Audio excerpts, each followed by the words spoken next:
त्या दिवशी आपण नाम पाहिलं होतं. नाम म्हणजे काय? एखाद्या वस्तूला, प्राण्याला, ठिकाणाला, व्यक्तीला दिलेलं नाव म्हणजे काय? नाम. हे पाहिलं होतं. आज आपण पाहणार आहोत नामाचे प्रकार. काय पाहणार आहे? नामाचे प्रकार. नामाचे एकूण किती प्रकार आहेत बाळांनो? आहेत 5. मग बघा नामाचे 5 प्रकार कोणते आहेत? सामान्य नाम, विशेष नाम, भाववाचक नाम, पदार्थवाचक नाम आणि समूहवाचक नाम असे 5 प्रकार आहेत. तर यातला आपण पहिला प्रकार शिकणार आहे म्हणायचं त्याला सामान्य नाम. जे त्या दिवशी तुम्ही वस्तूंची किंवा नाव वगैरे सांगितली होती, जसं की हा टेबल, पंखा, बोर्ड, हे अशी नावं सांगितली होती की नाही? तर बघा या ठिकाणी सामान्य नाम म्हणजे काय? एकाच जातीच्या किंवा एकाच गटातील सर्व वस्तूंना त्यांच्यातील समान गुणामुळे जे नाव दिले जाते त्यास सामान्य नाम असं म्हणतात. जसं ही कोण आहे? हा कोण आहे? मुलगा आहे, हो की नाही? त्यानंतर वेगवेगळ्या प्रकारच्या नद्या आहेत, त्यांना वेगवेगळी नावं आहेत. पण हा जो गट आहे, नद्यांचा जो वेगवेगळा गट आहे, तर त्यांना सामान्यपणे जे नाव दिलं जातं ते म्हणजे नदी. त्यानंतर भरपूर पर्वत आहेत की नाही आपल्या इथं? आहेत ना? हा. तर हे पर्वत असतील, झाडं असतील, फुलं असतील, प्राणी असतील, पक्षी असतील, एखादं ठिकाण असेल, याला दिलेलं जे नाव असतं साधारणपणे सामान्य नाम, त्याला म्हणायचं सामान्य नाम. उदाहरणामध्ये जर आपण एखादं आणखी उदाहरण पाहिलं या ठिकाणी, एखादं वाक्य घेऊयात आपण या ठिकाणी. मुलगी खेळते. मी एखादं विशिष्ट नाव घेतलंय का कोणाचं? कुठल्याही मुलीचं. कुठलीही मुलगी खेळणार आहे या ठिकाणी. मुलगी खेळते. मग मुलगी हे काय झालं? या नाम. ओके. तर नामाचा दुसरा प्रकार आहे विशेष नाम. काहीतरी खास आहे.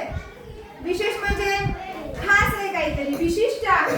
बघा त्याची व्याख्या बघूया. ज्या नामावरून विशिष्ट व्यक्ती, विशिष्ट प्राणी किंवा एखाद्या विशिष्ट जागेचा बोध होतो त्यास विशेष नाम असं म्हणतात.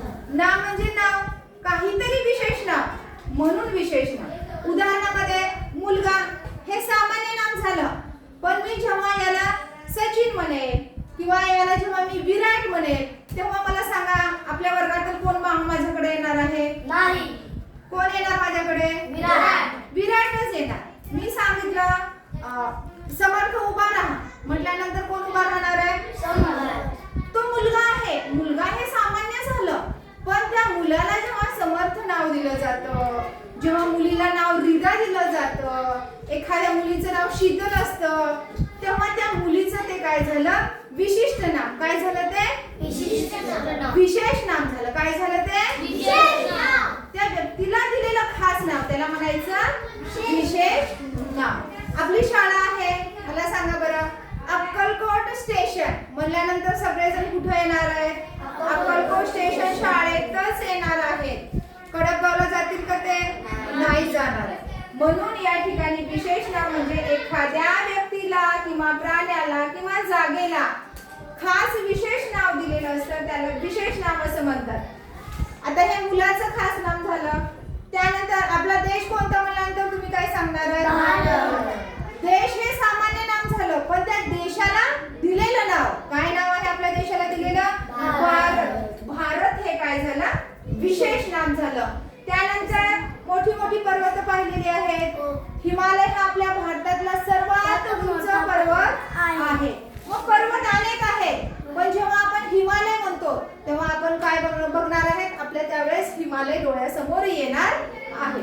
तर असं हे विशेष नाम आहे. त्यानंतर काय म्हटलेलं आहे? भाववाचक नाम. भाववाचक नाम म्हणजे काय? भाव म्हणजे बघा आपल्या मनामध्ये वेगवेगळ्या भावना वगैरे असतात की नाही? आता व्याख्या बघूया. ज्या नामामुळे प्राणी किंवा वस्तू यांच्यातील एखादा गुण असेल, त्यांच्यातील धर्म असेल किंवा त्यांच्या मनातला जो भाव आहे यांचा बोध होतो त्यास काय म्हणायचं? भाववाचक नाम म्हणायचं त्याला. मग उदाहरणामध्ये या ठिकाणी दिलेला आहे प्रामाणिकपणा. आता उदाहरणामध्ये मी सांगितलं शिवतेज खूप प्रामाणिक आहे. मग हा प्रामाणिक काय झाला त्यातला? शिवतेजचा काय झाला? तो गुण झाला. काय झाला तो? गुण झाला की नाही तो? प्रामाणिकपणा हा काय आहे? गुण आहे. मग या ठिकाणी म्हणलंय ना प्राणी किंवा वस्तू किंवा व्यक्ती मधला गुण झाला हा. त्यानंतर गोडी गुलाबी म्हणतो आहे की नाही, तर हा सुद्धा काय आहे? गुण आहे. आणि सौंदर्य हे सुद्धा काय आहे?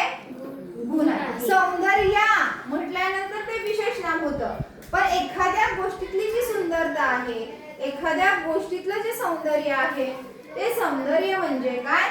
तर ते सुद्धा नाम असतं. मग ते नामाच्या कुठल्या प्रकारामध्ये येतं? भाववाचक प्रकारामध्ये येतं. भाववाचक नाम. त्यानंतर आहे चौथा प्रकार बाळांनो. आणि चौथा प्रकार कुठला आहे? पदार्थवाचक. मला ह्याच्यातून सांगा बरं, तुम्हाला सांगा काय आठवते तुम्हाला? पदार्थवाचक नाम म्हणजे काय? एखाद्या वस्तू, एखादा पदार्थ असतो की नाही, एखाद्या विशिष्ट पदार्थाला आहे की नाही, मग या ठिकाणी त्याला काय म्हणायचंय? पदार्थवाचक नाम. आणि दुसरं आहे समूहवाचक नाम. आता या ठिकाणी आता समजा एखादी वस्तू जी आपल्याला मोजता येते,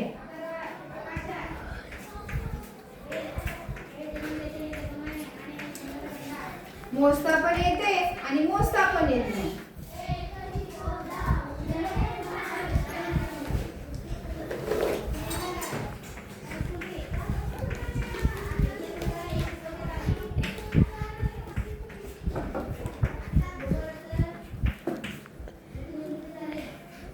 अशा वस्तूंना काय म्हणतात?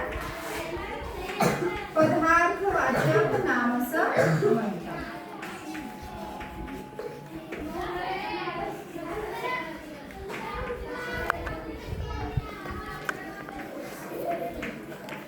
आपण दुकानात जातो की नाही? पण दुकानात गेल्यानंतर आपण काय आणतो मला सांगा? साखर आणतो हो की नाही? साखर मोजता येते का नाही मला सांगा? साखर मोजता येत नाही का? मोजतो ना आपण. कशामध्ये मोजतो?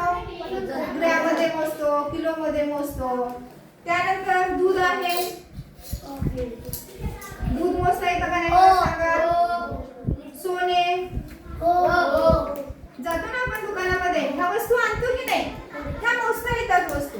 याला म्हणायचं पदार्थवाचक नाम असं म्हणायचं. जसं साखर आहे, दूध आहे, सोनं आहे, याला म्हणायचं पदार्थवाचक. आणि शेवटी काय राहिलं बाळांनो? पाचवा समूहवाचक नाम. समूह म्हणजे काय रे? कशाचा तरी एकत्र घोळका, त्याला काय म्हणायचं? समूहवाचक.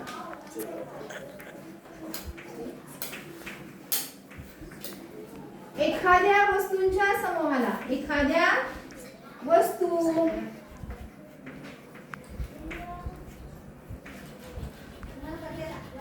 किंवा व्यक्ती, प्राणी असतील त्यांच्या समूहाला काय म्हणायचं?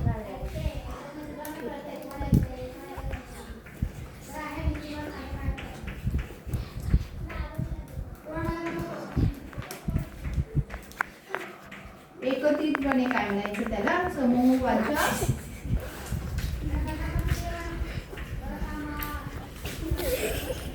समूहवाचक नाम म्हणतात.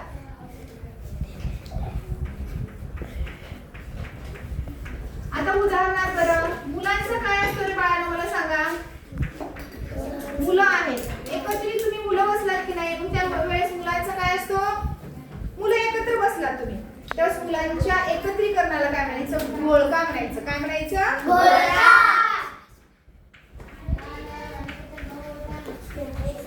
आई घरी भाकरी करते ना, मग ती भाकरी एकावर एक हे ठेवते बघा, त्याला काय म्हणायचं? टोपली टोपली टोपली नाही. भाकरींची काय म्हणायचं? चवड म्हणायचं. काय म्हणायचं त्याला? चवळ भाकरी. आणि सांगितलं जर भाकरीची काय असते? चवळ पक्ष्यांचा थवा असतो आहे की नाही. अशा पद्धतीने आपण नामाचे हे 5 प्रकार